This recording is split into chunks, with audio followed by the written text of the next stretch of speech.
ایک زمانہ ایسا تھا ہندوستان میں تحقیق کے لیے اتنی کتابیں میسر نہیں تھیں، علماء کے لیے اتنے وسائل نہیں تھے کہ مسائل کی اچھے سے گہری تحقیق کر دیں. بہت ساری اہل حدیث مسجدوں میں بہت ساری ایسی حدیثوں پر عمل ہو رہا تھا جو سندن ثابت نہیں تھی. لیکن الحمدللہ ٹیکنالوجی کا دور آیا، کتابیں شائع ہونے لگی، حدیثوں کی تحقیق کا ایک مزاج بنا، وسائل مہیا ہو گئے، کتابیں چھپیں، اور آپ دیکھیں گے کہ وہ اعمال جو سالوں سے چلے آ رہے تھے مسجدوں میں، جب یہ پتا چلا کہ بھئی یہ عمل صحیح حدیث سے ثابت نہیں ہے، اہل حدیث نے چھوڑ دیا. میں نے اپنے بچپن میں دیکھا ہے، آپ لوگوں نے بھی دیکھا ہوگا، ہمارے یہاں جمعہ کی نماز میں سبح اسم ربک الاعلی، ہاں تو کیا پڑھتے تھے ہم لوگ؟ سبحان ربی الاعلی پڑھتے تھے کہ نہیں پڑھتے تھے؟ ہاں، ہر مسجد میں عمل تھا، ہاں زور سے پڑھتے تھے، جہر. سورہ غاشیہ پڑھی جاتی تھی تو آخری آیت کیا سورہ غاشیہ کی؟ ثم ان علینا حسابہم، ہم پڑھتے تھے تیسے اللہم حاسبنی حسابا یسیرا. بہت سالوں سے اہل حدیثوں کے عمل چلتا ہوا آ رہا تھا، تحقیق نہیں تھی، اس وقت اتنے وسائل دستیاب نہیں تھے. پرانے علماء نے جو تحقیق کی ان کے نزدیک یہی بات نبی صلی اللہ علیہ وسلم کی حدیث سے ثابت تھی.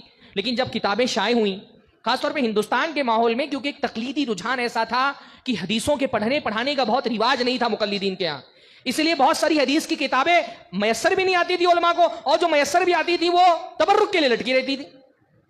دورہ ہوتا تھا فقہ بخاری تبرک کے لیے درسگاہ میں لٹکا دی جاتی تھی. لیکن جب کتابیں شائع ہوئیں، تحقیق ہوئی، سندوں اور رجالوں پر بحث ہوئی، اہل حدیث کو پتا چلا کہ بھئی یہ عمل اللہ کے رسول صلی اللہ علیہ وسلم کی صحیح حدیث سے نہیں ثابت ہے، الحمدللہ ترک ہو گیا. کبھی کسی نے یہ آواز نہیں اٹھائی کہ اتنے سالوں سے عمل کر کے آ رہے ہیں کیسے چھوڑ دیں. نہیں، رسول اللہ کے لیے، اللہ کے رسول کی حدیث سے بڑا ایک اہل حدیث کے لیے کوئی چیز نہیں. ہمارے یہاں بچوں کے کان میں اذان دی جاتی تھی، تکبیر کی جاتی تھی، علماء نے تحقیق کی، بتایا اللہ کے نبی کی صحیح حدیثوں سے ثابت نہیں ہے، لوگوں نے چھوڑ دیا. یہ بات کبھی نہیں کی، یہ ہمارے مسلک کی ایسی چیز ہے جس سے قدم نہیں پیچھے کر سکتے ہم. اہل حدیث دلیل کا متبع ہوتا ہے.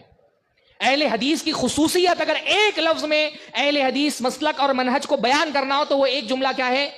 ہم دلیل کی اتباع کرنے والے لوگ ہیں. الحمدللہ ہم دلیل دیتے ہیں، ہم دلیل مانگتے ہیں.